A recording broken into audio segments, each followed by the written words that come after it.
Like a cold murder mystery. This whole Lukaku situation is a lot deeper than we really think. All right. Here we go, back again on the other side of the coin. Welcome back to the other side of the coin, ladies and gentlemen.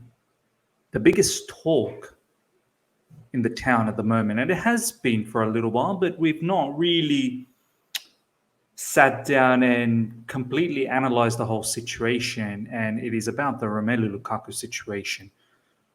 Against Palace, I think it's now got to a point in the fan base that we need to assess this situation at a deeper level.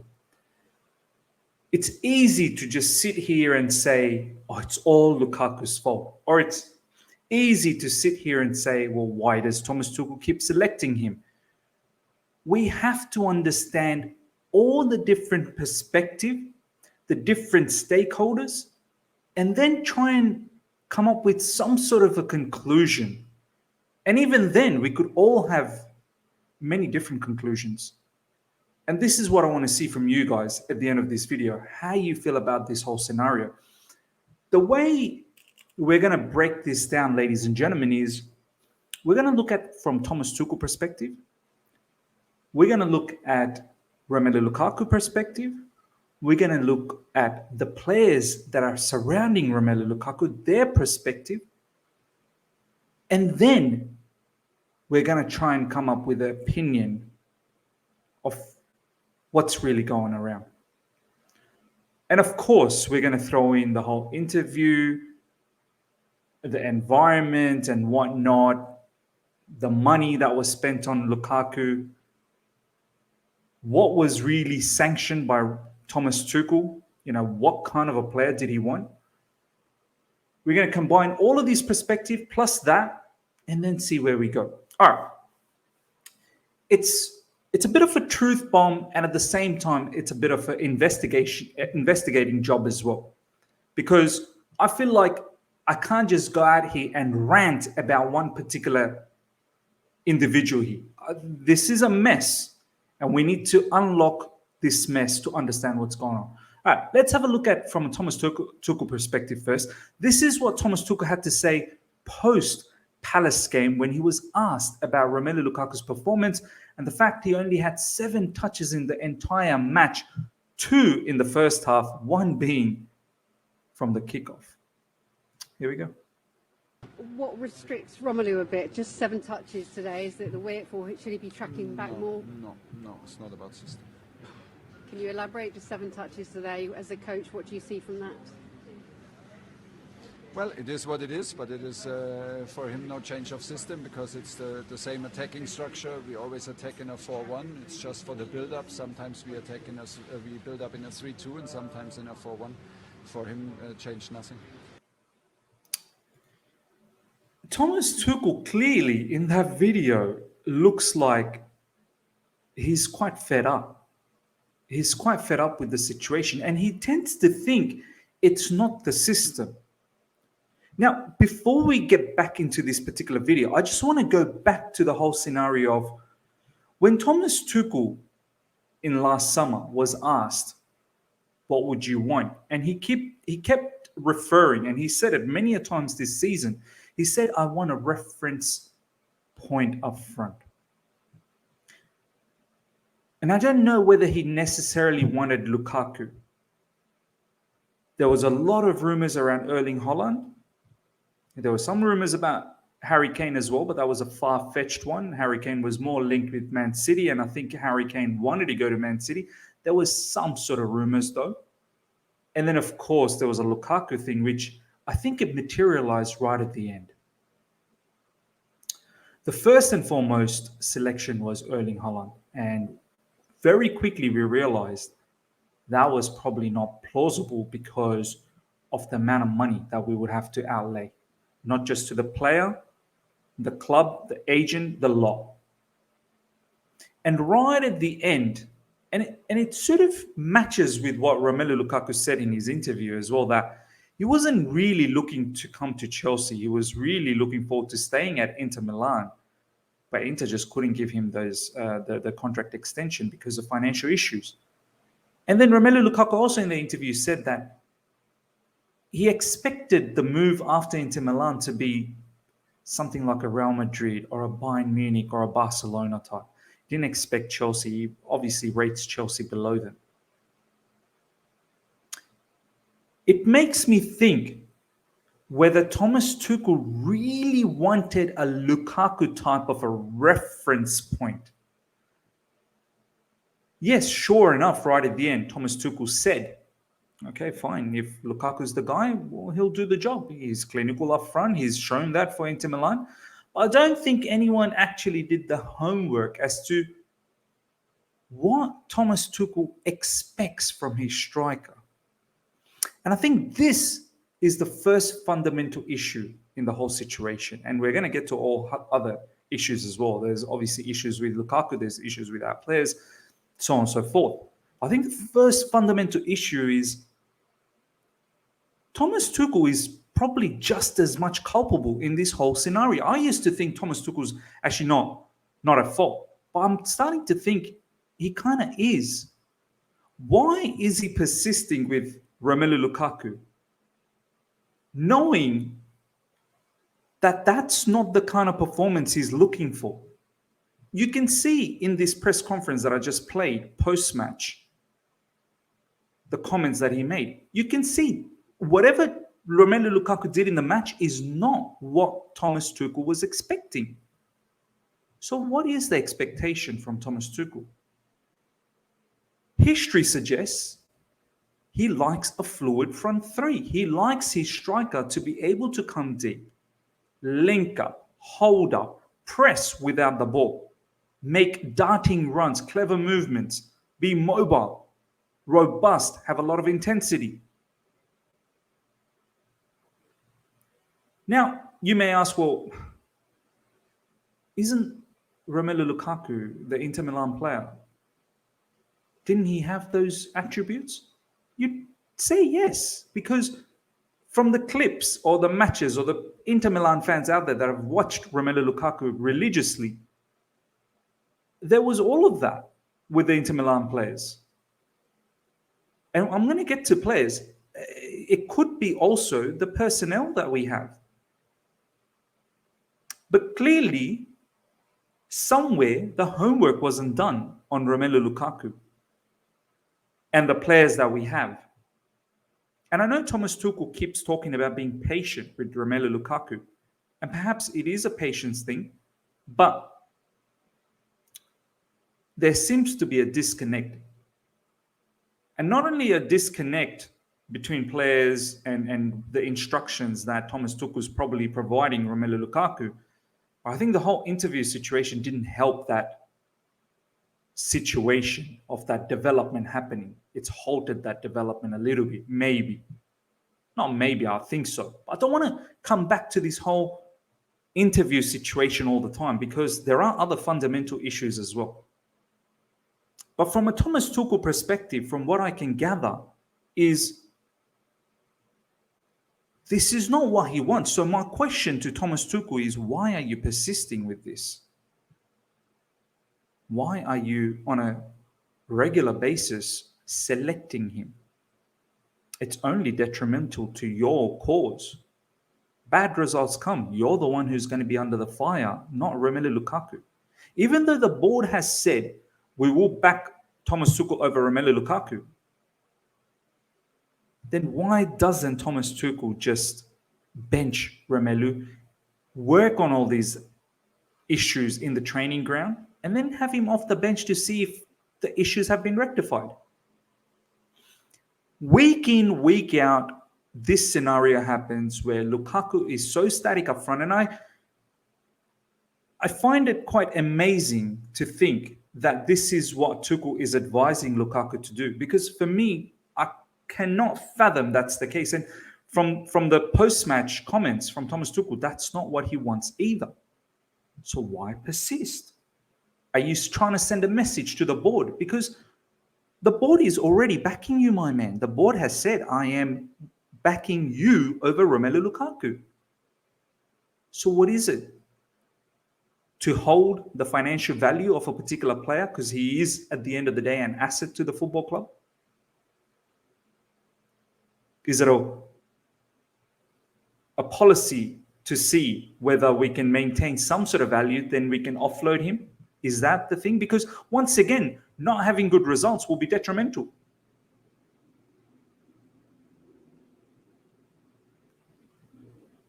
So for me, I don't know if Thomas Tuchel is really helping the scenario as well. Because there is a big disconnect between him and what Lukaku is doing and what he's expecting. And then we'll talk about the players as well, because other players are culpable too. Let's have a look at the second clip. And now this is in defense of Romelu Lukaku. This is opinions from some elite strikers in the Premier League. Alan Shearer, Gary Lineker, Ian Wright. This is what they had to say. And we need to understand every facet of this particular story. If you're not gonna play to your forward strength, it's very frustrating. I know what I would be doing at half time and also on the training ground, and it's clear that they're not working on things on the training ground because they're not doing it in the game for him or for the team. Yeah, I don't know about you two, but when I played, if I wasn't getting much of the ball, I wasn't getting service, I would be hammering people. I'd be sometimes perhaps embarrassingly so. Yeah, but you would give people a hard time. You'd be shouting and screaming at them to give you the ball. Yeah, but they were told, listen, you put it in there. If they're not in there, we'll have a go at the forwards. But what, like Al said there, the point he made there was they cannot be doing it in training because they're not looking when the ball should be just put in into an area where you've got to attack it. Something. How can you pay that much money and not play to his strengths? Now, this is where I'm going to have to say there is some truth around what these lads are saying. These lads are not some Mickey Mouse players. They're the legends of this game. And I have to say, there was a point where I was just blaming Lukaku. And rightly so, he takes a lot of the blame, fair enough. But when I watched the match against Palace, there was few moments, actually several moments, where I actually did see a good run from Lukaku and it wasn't delivered. The pass wasn't delivered. And yes, you can turn around and say, well, if that's not delivered to you, then come and show up for the ball. Try and do something about it. Be a nuisance. And we're going to talk about that as well.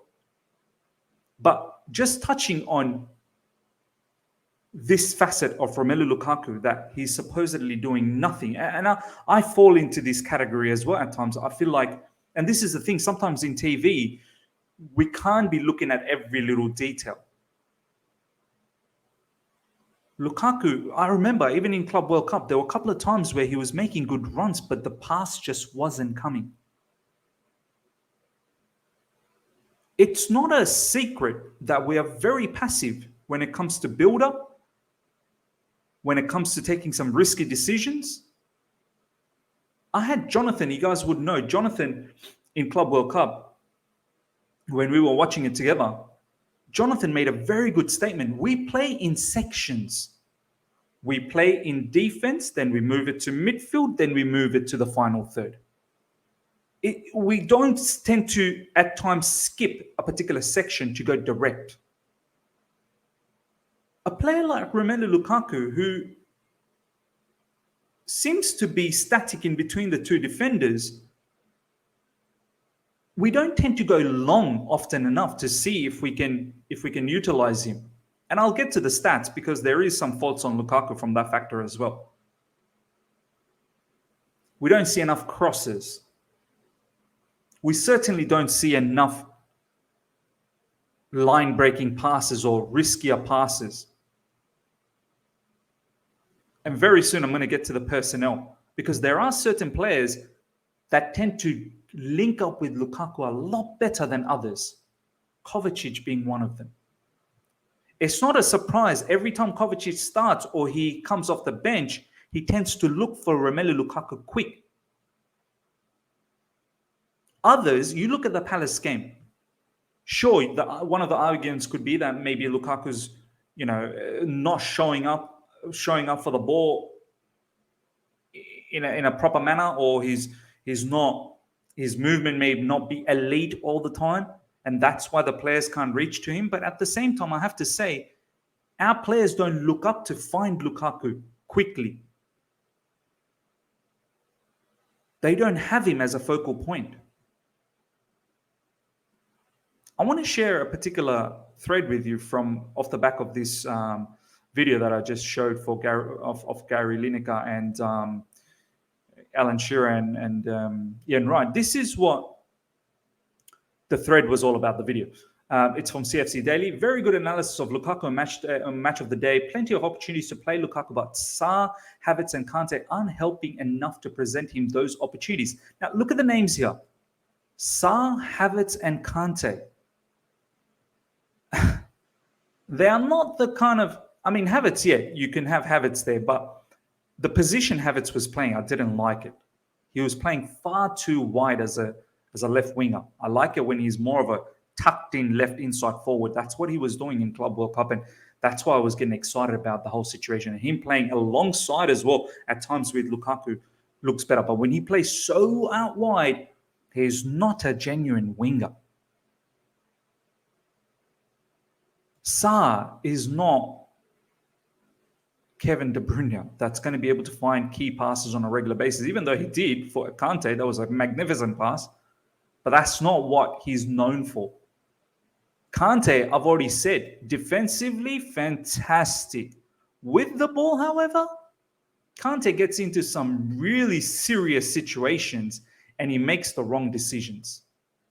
And at times, very passive and demoralizing decisions. He'll go back, negative decisions. He'll get into super attacking positions, then he'll go back.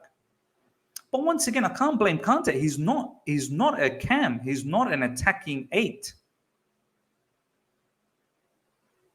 He's more of a defensive midfielder that loves to drive with the ball. But he's not a possession-based footballer. And if he wants to play in a possession-based footballing team, he has to play a little bit deeper than what he does. Because the positions he takes up, his decisioning has to be a lot better. Anyway, let's continue on. Unhelping enough to present him those opportunities. Match of the day, are right to highlight Havertz very slow in the decision-making. Chance 1. Alan Shearer highlights Havertz in the first half where Havertz could play Lukaku in, but Lukaku should be making the movement. Ball ends up with Pulisic to end chance. So this is the scenario. As you can see, there's Lukaku, there's Pulisic, and Lukaku then starts making the run. Pulisic, Havertz still, indecisive as to what he wants to do with the situation, and then ultimately goes towards Pulisic. A lot of people may say, oh, maybe there wasn't a pass there, but the intent should be there to get to Lukaku first. He's the focal point. Let him bring others into the game. This image, pump the ball to him quick. Yes, there could be pressure, but that's on Lukaku to be able to handle that pressure. Hold the ball. Then these two runners can then give more options and Lukaku can lay the ball off. That's what I want to see. And that way you get Lukaku into the game and you can see what he can at least bring to the game. And from here, if you pass and Lukaku loses the ball, then at least you can say, well, the guy's just not in it. Chance 2, Kante plays the safe pass. Kante, he sees he can thread a ball through, but instead he goes sideways. Now, a lot of people may say, yeah, sure, he can put that through, but he just doesn't have the facility. I don't think Kante has the ability to do that. And this is my point. If that was Hakim Ziyech on his left foot, you best believe he's not passing to Sarr. He's putting that ball straight through the middle to find Lukaku. And this is what I'm saying. Kante playing in these areas is also hurting the situation. And once again, I still want Kante in the team, but I want you all to understand what is going on. And I'll talk about players in more details very, very soon. And instead, Kante goes to Malang Sarr. An easier option. And by then, Palace players are coming into position quite quickly. Chance 3. Alan Shearer says Havertz should be playing this ball first time. Instead, Havertz slows down and look for Pulisic. Now, this could be a 50-50 situation. Yes, he can whip it, and Lukaku still may not be able to make it. But the intent is good, that he is looking for Lukaku. The intent would have been that Havertz whipping it in. That's a message going to Lukaku saying, mate, you need to expect that ball coming in. You're the striker. I'm going to whip it in first time, and you need to be there. And if he's not there, then the gaffer can at least say, well, mate, we are doing everything possible for you to give you service, but you're the one who's lagging. But what happens in this scenario is Havertz doesn't put the ball first up. He tucks back in and then finds the ball to Pulisic. I rather him whipping that ball and at least seeing what Lukaku is capable of doing. And if he's not capable, then we know that there's an issue. Chance 4. Shearer says Lukaku should be doing better on this occasion as Ziyech picked out a pass and gets cheaply beaten by the defender.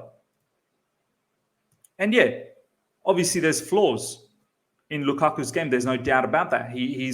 We'll get to his stats very soon.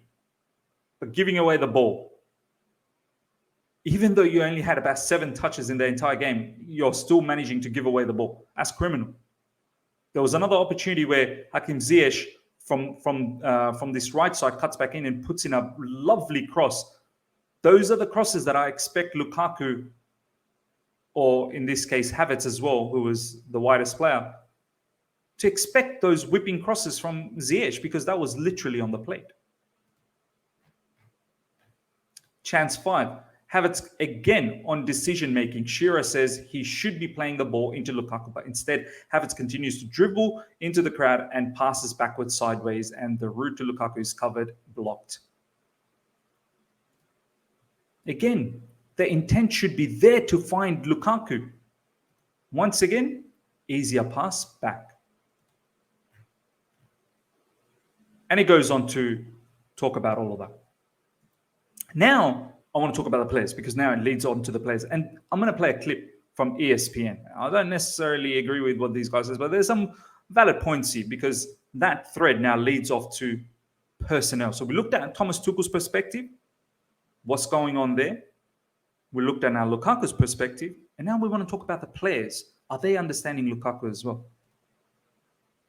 I.e. the player. I think it's a worry how Chelsea have paid all that money for a top-class striker, but they're not using him and they're not getting the best out of him. So maybe Chelsea are trying to turn themselves into a more possession-based side. When I watched them at Inter, it was a case of the 5-man midfield, working hard, but loads of quality, banging the ball into Lukaku, double quick way, could pin defenders, roll defenders, and use his strength and use his class, if you like. But that must have been a worry. I think overall, I could be wrong, but I think it was something like 7 touches in total, which is a Premier record low for a front man. So that's I think, the takeaway from the game, how poor Chelsea were getting Lukaku in the game. This, ladies and gentlemen, is a valid point. I don't know if you guys remember, I had Ryan, the guy who does all the tactical stuff on my channel here. He's going to be back soon with another tactical madness in this whole situation. But Ryan talked about the Inter Milan situation when Lukaku was playing there. I don't exactly remember Inter Milan midfield off the back of my mind who they had. I think Barella and so on and so forth. Lautaro Martinez obviously up front. But the one thing that Inter midfield did, and I know Inter didn't play as a possession-based footballing team per se. There may have been most of the times where they were playing against certain teams where they had a lot of possession, but predominantly they did play in the transition. They played as a counter-attacking team, and maybe that suited Lukaku a lot more. But one of the fundamental things that Ryan did mention was that midfield. They played as a 3-5-2, but that midfield trio in Inter Milan was on a regular basis looking for Lukaku immediately. They get a touch, and the immediate next touch is towards Lukaku. You look at our midfield, Jorginho and Kante. They don't necessarily look for Lukaku immediately. Tell me one point where you saw Kante is looking for Lukaku or Jorginho is looking for Lukaku. Very seldom.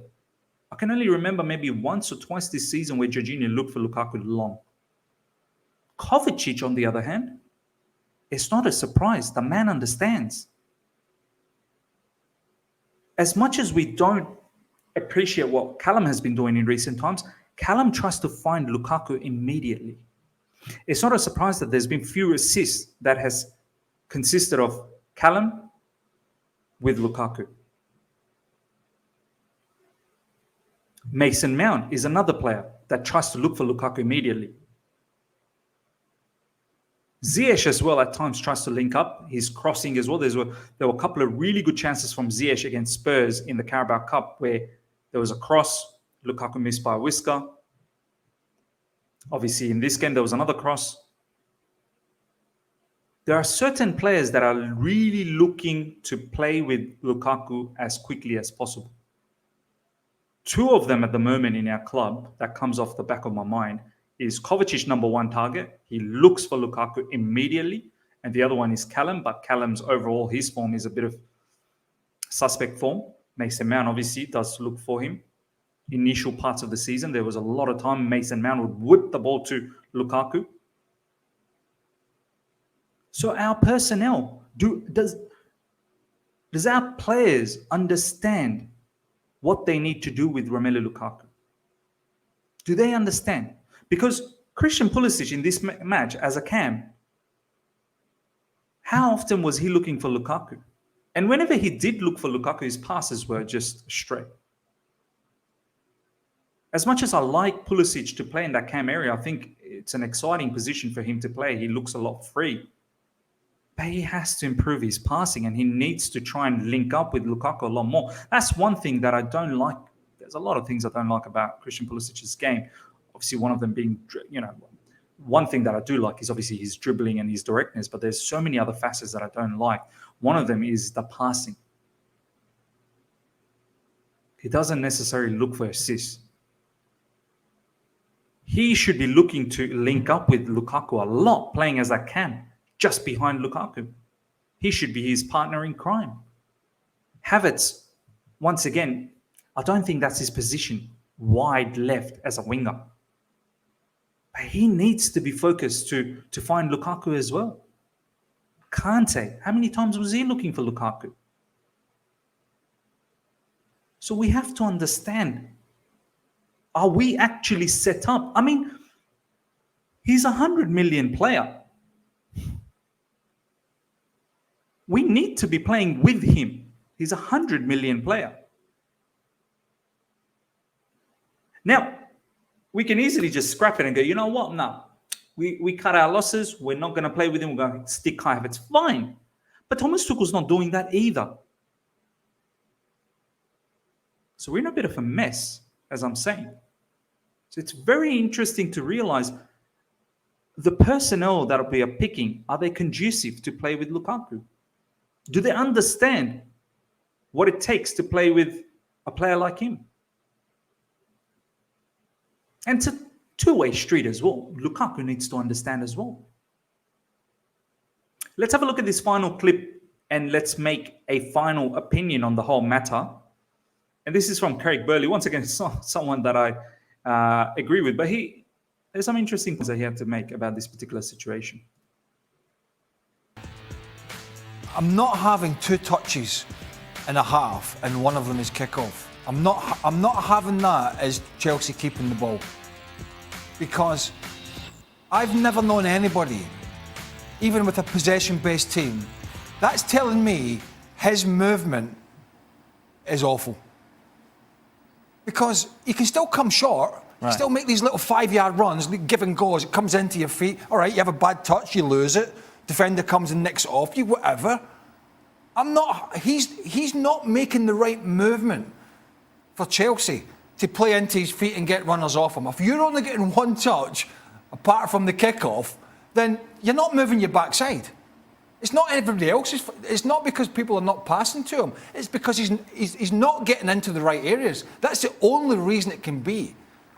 As guys who've played the game, I can't get my head around how you can put yourself on the park in a position when you're playing for the dominant side that you're only able to get 1 touch of the ball. What about the argument? Ladies and gentlemen, this is a true factor. As a footballer, Romelu Lukaku would know that he only had 2 touches in that first half, one of them being from the kickoff. He would have been livid and embarrassed moving into the halftime, into the dressing room, knowing he only had 2 touches and one of them being from a kickoff. And then ultimately in the entire game, 7 touches. So he only had 5 more touches in the second half. So now let's come to our opinion. I personally think, and this is my truth bomb, I suppose. I personally think that there's a lot of issues with Romelu Lukaku. I'm going to quickly show you the stats as well, right? And bring this up. This is his stats from the Palace game. 7 touches, 66.7% accurate pass, and that's embarrassing as well. 2 ground duels, 0-1, 2 aerial duels, 0-1. Possession lost twice. So out of the 7 touches, he lost possession twice. Oh my God. 2 fouls, 2 offsides as well. Not only he's not touching the ball enough, but he's embarrassing when it comes to duels. This is one of the fundamental things. Now, you can make the right movements. You may demand the ball on your feet and others are not doing their job. And that is also true. But you yourself as a footballer, what are you doing? How can you live with yourself with only 7 touches for the entire match? As Craig Burley is saying, why aren't you just coming out from being static between 2 defenders and just demand the ball? Just go, pass it to my feet. I just want to touch it. Pass it. Get involved. Be a nuisance. Bully the defenders. Those aerial duels, win it. Bring others in.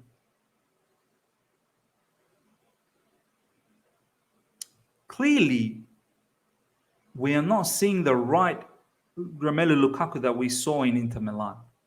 These are just basics that he should be doing and doing well. Pressing, showing a lot more intensity. He's moving like a grandfather, like a 70, 80-year-old grandfather.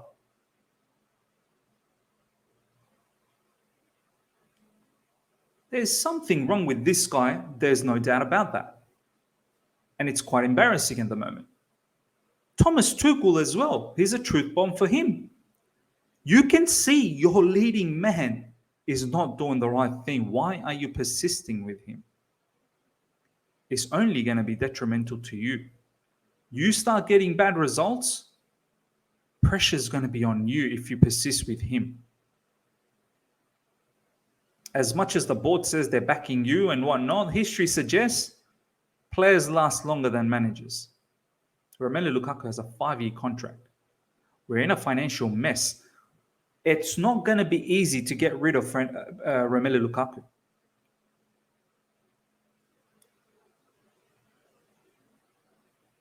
There is no team out there that's going to get him for 80 million, 70 million, or even 60 million. Our best situation is we send him away for a loan if that's the case, if he doesn't improve. Clearly looks like with his stats, his demeanor, his body language, all the other facets of the teammates. There's a truth bomb for them as well very soon. He at the moment doesn't look like he wants to be around here. And yeah, it might have all stemmed from that interview because pre-interview he was looking all right. Aston Villa game, Brighton game, he was actually looking good. So why is Thomas Tuchel persisting? And it looks like Thomas Tuchel, what he's expecting, he's not seeing it in the team. So what are you doing in the training? Thomas Tuchel needs to take some blame in this whole situation as well. We can't all be Romelu Lukaku here. Why are you persisting with this particular player? Romelu has his issues. But definition of madness is doing the same thing and expecting a different result. And a truth bomb to the players around. They need to start understanding who they're playing with. We need to figure out exactly how we want to play with Romelu Lukaku. It's either we accept the fact that he is the main guy up front and we need to be playing with him being the focal point, or we don't use him. No point in having Lukaku and playing him like he's just some sort of a side dish.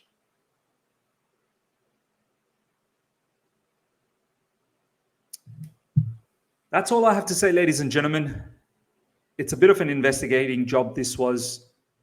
My opinion with the matter is, I personally think Lukaku doesn't want to be here. The way he's moving, the way, you know, the stats we showed, just the fundamentals, you got to get them right. And for me, when a player doesn't get those right, it kind of suggests that he doesn't really want to exert that energy that you require. And then comes other situation where, okay, the teammates are not providing service and so on and so forth. But how we get rid of him, I don't know. And this is where Thomas Tuchel, he's got a lot in his hand, and he's not helping the situation as well. We're in a mess. We're in a mess. Ladies and gentlemen, let me know what your thoughts are on this whole situation. How do we rectify this? What do we do moving forward? We've got some important games coming up till the end of the season. Could be very, very detrimental. Let me know your thoughts. If you've enjoyed this video, smash the like button. If you're here for the first time, subscribe, hit the bell notification to stay in touch with all my content. Until next time, see ya.